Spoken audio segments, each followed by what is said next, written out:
Everyone. Speak നൗവിൻ്റെ ഏറ്റവും പുതിയൊരു എപ്പിസോഡിലേക്ക് എല്ലാവർക്കും സ്വാഗതം. Speak now, let's learn and unlearn English.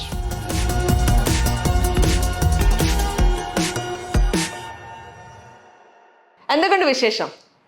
എല്ലാവരും അവധിക്കാലമൊക്കെ ആഘോഷിച്ചിരിക്കുകയാണെന്ന് തോന്നുന്നു അല്ലേ? സ്കൂൾ അടച്ചതിൻ്റെ ആഘോഷം ഒരു വശത്ത്, പെരുന്നാളിൻ്റെ ആഘോഷം മറ്റൊരു വശത്ത്, അടിപൊളി വീക്ക് ഡേയ്സും വീക്കെൻഡും ഒക്കെയാണ് അല്ലേ? കുറേ പേരൊക്കെ നാട്ടിലേക്ക് പോയി, കുറച്ച് പേരൊക്കെ പാക്ക് ചെയ്തുകൊണ്ടിരിക്കുന്നു, കുറച്ച് പേരൊക്കെ ഓൾറെഡി നാട്ടിലെത്തിക്കഴിഞ്ഞു, അങ്ങനെ കുറച്ച് പേരൊക്കെ സ്റ്റേക്കേഷൻ എടുത്തു. അങ്ങനെ എല്ലാം കൊണ്ടും നമുക്ക് അടിപൊളിയായിട്ടുള്ളൊരു ആഴ്ചയായിരുന്നു. വളരെ ലെങ്തി ആയിട്ടുള്ളൊരു ഹോളിഡേയും കൂടെ ആയിരുന്നല്ലേ. ഇതിനു മുമ്പ് ഇത്രയും വലിയ നീണ്ട ഒരു അവധിക്കാലം നമുക്ക് അടുത്തെങ്കിലും കിട്ടിയിട്ടില്ല എന്നാണ് ഞാൻ വിശ്വസിക്കുന്നത്. അപ്പോൾ എന്തായാലും എല്ലാവരും എൻജോയ്. അതുകൊണ്ട് തന്നെ നമ്മൾ ഈ ഒരു എപ്പിസോഡ് നമ്മൾ വെക്കേഷന് വേണ്ടിയിട്ട് ഡെഡിക്കേറ്റ് ചെയ്യാണ്. നമ്മളുടെ ഈ ഒരു എപ്പിസോഡ് കംപ്ലീറ്റ്ലി വെക്കേഷൻ റിലേറ്റഡ് ആയിട്ടുള്ള സെഗ്മെന്റ്സ് ആണ് നമ്മൾ ഈ എപ്പിസോഡിൽ ചെയ്യുന്നത്. അപ്പോൾ ഈ ആഴ്ച നമ്മൾ ചെയ്യാൻ പോകുന്ന വെക്കേഷൻ റിലേറ്റഡ് ആയിട്ടുള്ള സെഗ്മെന്റ്സ് ഏതൊക്കെയാണെന്ന് നോക്കാം. First segment how to say എന്ന സെഗ്മെന്റ് ആണ്, നിങ്ങൾക്ക് അറിയുന്നത് പോലെ തന്നെ. അപ്പോൾ ഈ ഹൗ ടു സേ എന്ന സെഗ്മെന്റ്സിൽ നമുക്ക് വൊക്കാബുലറി ആണ് നോക്കുന്നത്. നമുക്ക് ഈ എപ്പിസോഡിലെ ആദ്യത്തെ സെഗ്മെന്റിലേക്ക് കടക്കാം. നമ്മൾ പറഞ്ഞതുപോലെ വെക്കേഷൻ റിലേറ്റഡ് ആയിട്ടുള്ള ഒരു കംപ്ലീറ്റ് സെഗ്മെന്റും വെക്കേഷൻ റിലേറ്റഡ് ആണ്. അതുകൊണ്ട് തന്നെ വെക്കേഷൻ റിലേറ്റഡ് ആയിട്ടുള്ള കുറച്ച് വൊക്കാബുലറി, ഹൗ ടു സേ എന്ന സെഗ്മെന്റിൽ കുറച്ച് വൊക്കാബുലറി ആണ് നമ്മൾ നോക്കാൻ പോകുന്നത്. ഫസ്റ്റ് വാക്ക് സുവനീർ എന്നാണ്. സുവനീർ എന്താണ്? സുവനീറിന്റെ അർത്ഥം നമ്മൾ പലപ്പോഴും ട്രാവൽ ചെയ്യുമ്പം ഒരു പോകുന്ന സ്ഥലത്തിൻ്റെ ഓർമ്മയ്ക്കായിട്ട് നമ്മൾ എന്തെങ്കിലും ഒരു സാധനം കരുതാറുണ്ട്. വിലപിടിപ്പുള്ളതോ അല്ലാത്തതോ എന്തെങ്കിലും ഒരു കൊച്ചു സാധനങ്ങൾ നമ്മൾ ഓർമ്മയ്ക്കായിട്ട് കൊണ്ടുവരാറുണ്ട്. ഞാനൊക്കെ ആണെങ്കിൽ മിനിമം ഒരു ഫ്രിഡ്ജ് മാഗ്നറ്റ് എങ്കിലും ഞാൻ കരുതും. അത് കൊണ്ടുവന്ന് സൂക്ഷിച്ചു വയ്ക്കും. എനിക്ക് ഭയങ്കര ഇഷ്ടമുള്ള എനിക്കൊരു കളക്ഷൻ ഉണ്ട്, huge collection of fridge magnets ഉണ്ട് എനിക്ക്. അപ്പോൾ എനിക്കത് ഭയങ്കര ഇഷ്ടമാണ്. അപ്പം ഓരോരുത്തർക്കും എന്തെങ്കിലും ഇഷ്ടപ്പെട്ട ഒരു സാധനം അവർ ഓർമ്മയ്ക്കായിട്ട് വീട്ടിൽ കൊണ്ടുവന്ന് വെക്കുന്നതിനാണ് ആ സാധനത്തിൻ്റെ പേരാണ് സുവനീർന്ന്. അപ്പോൾ നമുക്കത് എങ്ങനെ ഒരു സെൻറ്റൻസിൽ പറയാമെന്ന് നോക്കാം. We brought back a few souvenirs from our holiday in Mexico. We brought back a few souvenirs from our holiday in Mexico. അല്ലേ, ഹോളിഡേയിൽ വെക്കേഷൻ കഴിഞ്ഞ് വന്നപ്പോൾ ഞങ്ങൾ കുറച്ച് സുവനീർസ് കൊണ്ടുവന്നിരുന്നു എന്നാണ് അതിൻ്റെ അർത്ഥം. ഇനി മറ്റൊരു വാക്ക് പലപ്പോഴും ആളുകൾ പറയുന്നത് കേട്ടിട്ടുണ്ടാവും അല്ലേ, ബക്കറ്റ് ലിസ്റ്റ്. എന്താണ് അതിൻ്റെ അർത്ഥം? ബക്കറ്റ് ലിസ്റ്റ് എന്ന് പറഞ്ഞു കഴിഞ്ഞാൽ നമ്മൾക്ക് ആഗ്രഹമുള്ള ചില കാര്യങ്ങൾ, ചിലപ്പോൾ അത് ഒരു എക്സ്പീരിയൻസ് ആയിരിക്കും, അല്ലെങ്കിൽ ഒരു പക്ഷേ ഒരു സ്ഥലത്തേക്ക് ട്രാവൽ ചെയ്യണമെന്നായിരിക്കും. അങ്ങനെ പല ആഗ്രഹങ്ങളായിരിക്കും അല്ലേ. എക്സ്പീരിയൻസും ആഗ്രഹങ്ങളും എല്ലാം കൂടെ ചേർന്നിട്ടുള്ളൊരു കാര്യമാണ്. അപ്പം നമ്മൾ ആഗ്രഹിക്കുന്ന പല കാര്യങ്ങളും നമ്മൾ ചില ആൾക്കാരൊക്കെ കണ്ടിട്ടില്ലേ, ഭയങ്കരമായിട്ട് അവർ പ്ലാൻ ചെയ്തിട്ടാണ് ജീവിക്കുക.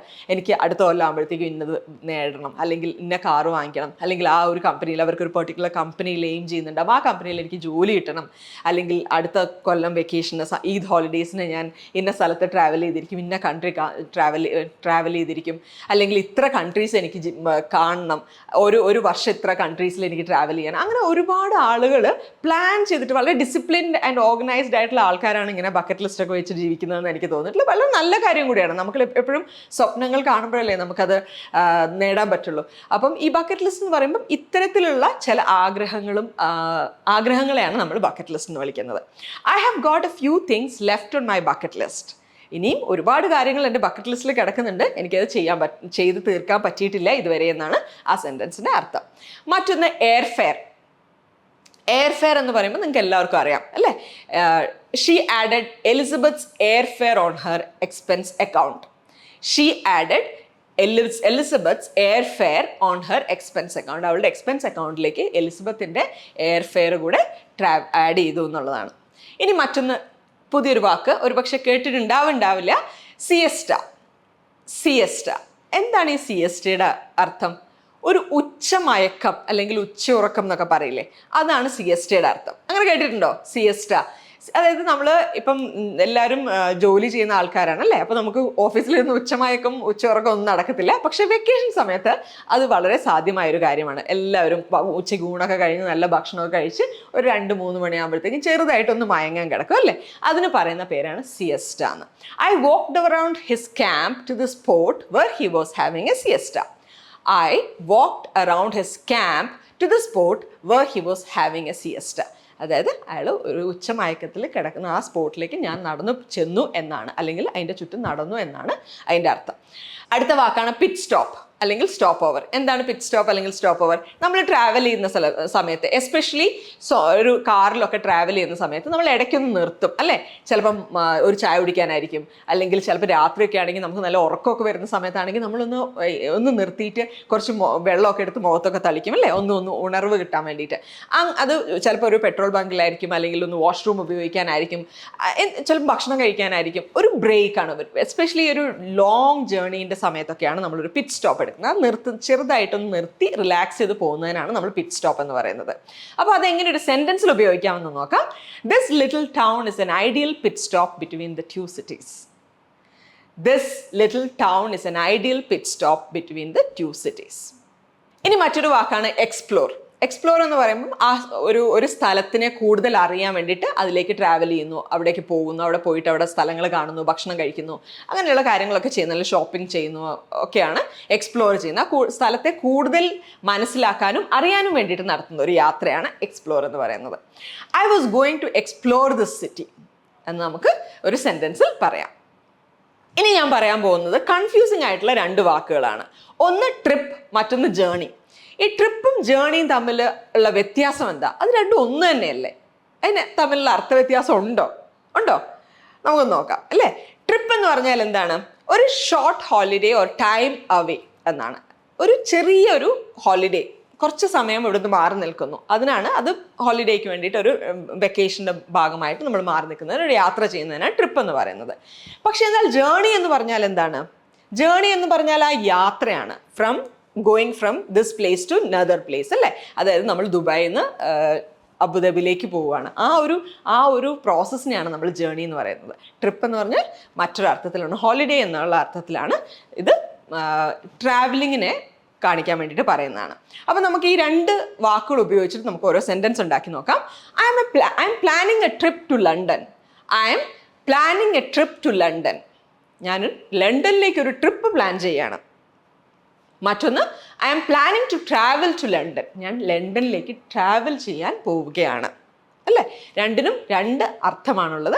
അപ്പോൾ അത് തെറ്റിപ്പോകരുത്. ഉപയോഗിക്കുമ്പോൾ വളരെ കൺഫ്യൂസിങ് ആണ്. രണ്ടും അർത്ഥം ഒന്ന് തന്നെയാണെന്ന് തോന്നുമെങ്കിലും അർത്ഥം ഒന്ന് തന്നെയല്ല, വ്യത്യാസമുണ്ട്. അപ്പോൾ ഉപയോഗിക്കുമ്പോൾ ശ്രദ്ധിക്കണം. ഇനി ഈ സെഗ്മെന്റിലെ ഏറ്റവും അവസാനത്തെ വാക്ക് എന്താണെന്ന് നോക്കാം. ഹെക്റ്റിക്. ഹെക്റ്റിക് എന്ന് പറഞ്ഞു കഴിഞ്ഞാൽ തിരക്ക് പിടിച്ച അല്ലെങ്കിൽ ബിസി എന്ന് പറയാൻ വേണ്ടിയിട്ടാണ് ഹെക്റ്റിക് എന്ന് ഉപയോഗിക്കുന്നത്. അപ്പോൾ നമുക്കതെങ്ങനെ സെൻറ്റൻസിൽ ഉപയോഗിക്കാമെന്ന് നോക്കാം. I have a hectic schedule for the next few days. I have a hectic schedule for the next few days. എനിക്ക് അടുത്ത കുറച്ച് ദിവസങ്ങളിൽ വളരെ തിരക്ക് പിടിച്ച ഷെഡ്യൂളാണ് ഉള്ളത് എന്ന് പറയാൻ വേണ്ടിയിട്ടാണ് എന്നാണ് ഈ വാചകത്തിൻ്റെ അർത്ഥം. അങ്ങനെ ഈ വൊക്കാബുലറി സെഗ്മെൻറ്റിൽ നമ്മൾ കുറച്ച് വാക്കുകളാണ് കണ്ടത്. വെക്കേഷൻ റിലേറ്റഡ് ആയിട്ടുള്ള കുറച്ച് വാക്കുകളാണ് കണ്ടത്. എല്ലാവരും ഉപയോഗിക്കാൻ ശ്രമിക്കുക, ഓർത്ത് വെക്കുക. വേണമെന്നുണ്ടെങ്കിൽ കുറിച്ച് വെച്ചാലും കുഴപ്പമില്ല, ഉപയോഗിക്കാൻ ശ്രമിക്കണം എല്ലാവരും. Okay,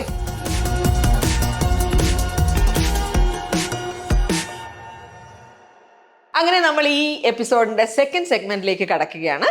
how not to say എന്ന സെഗ്മെന്റാണിത്. ഇവിടെ പ്രൊനൗൺസിയേഷൻ ആണ്. നമുക്കറിയുന്ന പോലെ തന്നെ, നേരത്തെ പറഞ്ഞ പോലെ തന്നെ വെക്കേഷൻ റിലേറ്റഡ് ആയിട്ടുള്ള കുറച്ച് സെഗ്മെന്റ്സ് ആണിത്. അപ്പോൾ ഈ സെഗ്മെന്റിൽ നമ്മൾ ഏതൊക്കെ വാക്കുകളാണ് മിസ്പ്രൊനൗൺസ് ചെയ്തുകൊണ്ടിരിക്കുന്നതെന്നും അതെങ്ങനെ കറക്റ്റായി പ്രൊനൗൺസ് ചെയ്യുന്നുവെന്ന് നമുക്ക് നോക്കാം. ആദ്യത്തെ വാക്ക് എന്താണെന്ന് നോക്കാം. ഇതാണ് ഐറ്റിനററി എന്നാണ് പ്രൊനൗൺസ് ചെയ്യുന്നത്.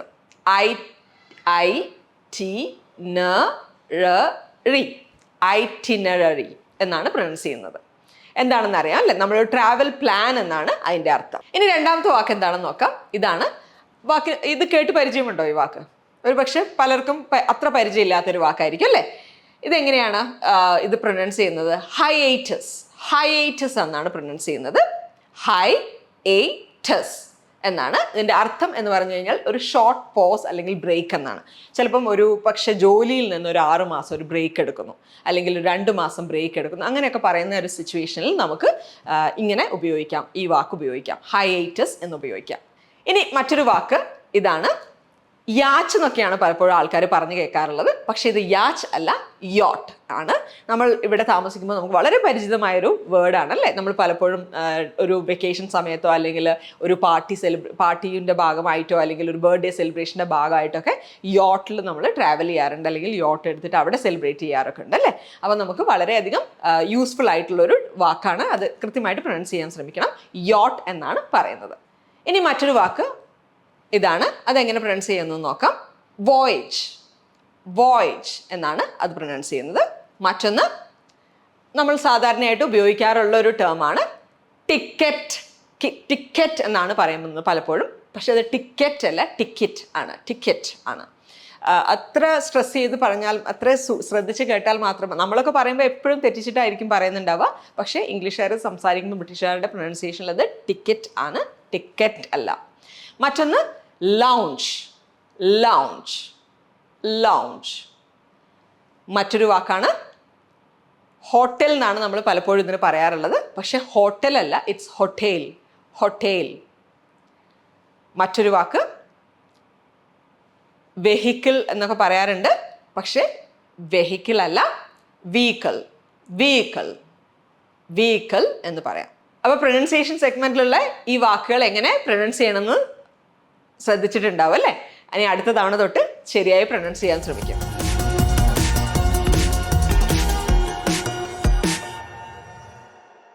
നമുക്ക് ഈ എപ്പിസോഡിലെ മൂന്നാമത്തെ സെഗ്മെന്റിലേക്ക് കടക്കാം. ഹൗ ടു സേ എന്ന സെഗ്മെന്റ് തന്നെയാണിത്. ഇതിൽ നമ്മളൊരു വെക്കേഷൻ പോയിട്ട് വരുമ്പോൾ, അല്ലെങ്കിൽ വെക്കേഷന് പോയി കഴിഞ്ഞ് കഴിഞ്ഞാൽ നമ്മൾ ആൾക്കാരോട് ചോദിക്കാറുള്ള സ്ഥിരം ഒരു ചോദ്യമുണ്ട്, എങ്ങനെ ഉണ്ടായിരുന്നു വെക്കേഷൻ അല്ലേ, ആ സ്ഥലം എങ്ങനെ ഉണ്ടായിരുന്നു, ആ വെക്കേഷൻ എങ്ങനെ ഉണ്ടായിരുന്നു എന്ന് ചോദിക്കുമ്പോൾ അവർ പലപ്പോഴും പറയുന്ന മറുപടികൾ നമുക്ക് കഴിഞ്ഞ ദിവസം പറഞ്ഞ പോലെ തന്നെ കുഴപ്പമില്ല എന്നായിരിക്കും അല്ലേ. കുഴപ്പമില്ല എന്ന് പറയുന്നതിന് പകരമായിട്ട് ഉപയോഗിക്കാൻ പറ്റുന്ന പോസിറ്റീവ് ആൻഡ് നെഗറ്റീവ് ആയിട്ടുള്ള കുറച്ച് വാക്കുകൾ എന്തൊക്കെയാണെന്ന് നോക്കാം. ഒരു വെക്കേഷന് പോയി കഴിയുമ്പോൾ ചിലപ്പോൾ എല്ലാം നമ്മൾ പ്ലാൻ ചെയ്ത പോലെ തന്നെ നന്നായി പോകണമെന്നില്ല അല്ലേ. അങ്ങനെ പോവുകയാണെങ്കിൽ വളരെ നല്ലത്. അത് നമ്മൾ വളരെ പോസിറ്റീവായിട്ട് നമ്മൾ പറയും. അല്ലാന്നുണ്ടെങ്കിൽ ചില സമയത്ത് നമുക്ക് നെഗറ്റീവായിട്ടുള്ള എക്സ്പീരിയൻസസ് ഉണ്ടെന്നുണ്ടെങ്കിൽ അങ്ങനെയും പറയേണ്ടി വരും അല്ലേ. അപ്പോൾ നമുക്ക് പോസിറ്റീവായിട്ടുള്ള രീതിയിൽ, അല്ലെങ്കിൽ പോസിറ്റീവായിട്ടുള്ള എന്തൊക്കെ കാര്യങ്ങൾ ഉപയോഗിക്കാം, അല്ലെങ്കിൽ ഏത് വാക്കുകൾ ഉപയോഗിച്ചിട്ട് ആ വെക്കേഷനെ ഡിസ്ക്രൈബ് ചെയ്യാമെന്ന് നോക്കാം നമുക്ക്. വെക്കേഷനൊക്കെ പോയിട്ട് വരുമ്പം നമ്മളോട് ആരെങ്കിലും ചോദിക്കുകയാണ് എങ്ങനെ ഉണ്ടായിരുന്നു വെക്കേഷൻ എന്ന് ചോദിക്കുകയാണെങ്കിൽ നമുക്ക് പറയാൻ പറ്റുന്ന കുറച്ച് വാക്കുകളാണ് ഞാനിവിടെ പറയാൻ പോകുന്നത്. ഒന്ന് എക്സൈറ്റിംഗ് ആണ് അല്ലേ. വെക്കേഷൻ വളരെ excite, was A really exciting vacation എന്ന് നമുക്ക് പറയാം അല്ലേ. വളരെ നല്ല എക്സൈറ്റിംഗ് ആയിട്ടുള്ള, ഇൻട്രസ്റ്റിംഗ് ആയിട്ടുള്ള ഒരു വെക്കേഷൻ ആയിരുന്നു അത്. മറ്റൊന്ന് ഇൻട്രസ്റ്റിംഗ് എന്നുള്ള വാക്ക് അങ്ങനെ തന്നെ ഉപയോഗിക്കാം. ഇൻട്രസ്റ്റിംഗ് ആയിരുന്നു വെക്കേഷൻ, വളരെ ഇൻട്രസ്റ്റിംഗ് ആയിട്ടുള്ളൊരു വെക്കേഷൻ ആയിരുന്നു എന്ന് പറയാം. മറ്റൊന്ന് ഫാബുലസ് അല്ലേ, വളരെ അടിപൊളിയായിരുന്നു എന്ന് പറയാൻ വേണ്ടിയിട്ട് നമുക്ക് ഉപയോഗിക്കാൻ പറ്റുന്ന ഒരു വാക്കാണ് ഫാബുലസ് എന്നുള്ളത്. ഇനി മറ്റൊരു വാക്ക് മെമ്മറബിൾ ആണ്. ചില വെക്കേഷനൊക്കെ പോയിട്ട് തിരിച്ചു വന്നാലും നമുക്ക് ആ ഓർമ്മ ഇങ്ങനെ ഫ്രഷ് ആയിട്ട് നമ്മുടെ മെമ്മറിയിൽ ഉണ്ടാവും അല്ലേ. അപ്പോൾ അതുപോലെ ഓർമ്മയിൽ നിൽക്കുന്ന ഒരു വെക്കേഷൻ. എല്ലാ വെക്കേഷനും അങ്ങനെ ആയിരിക്കണമെന്നില്ല.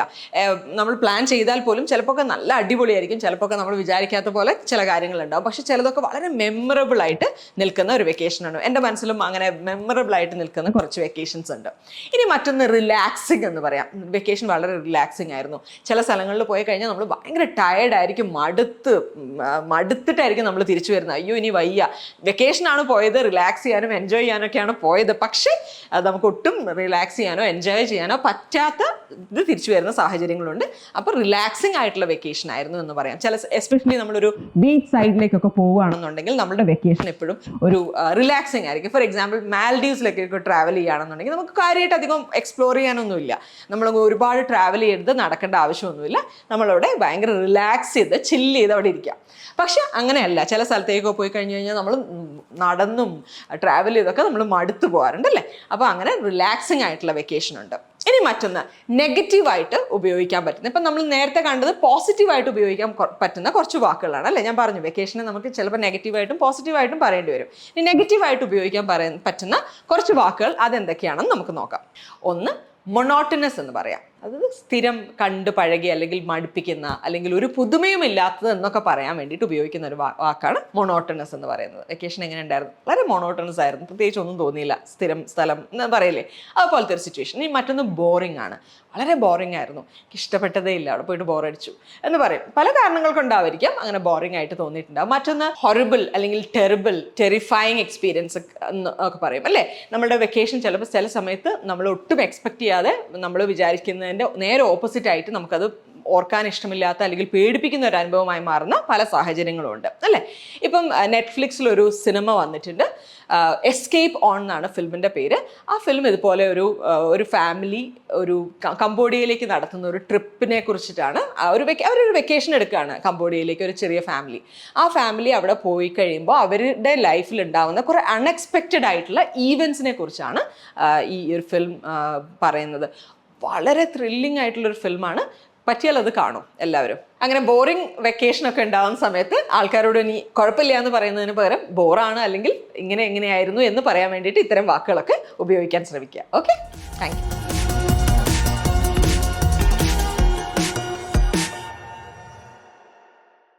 ഇനി ഈ എപ്പിസോഡിലെ ഏറ്റവും ലാസ്റ്റ് സെഗ്മെന്റിലേക്ക് നമ്മൾ കടക്കുകയാണ്. ഹൗ ടു സേ എന്ന സെഗ്മെന്റ് തന്നെയാണിത്.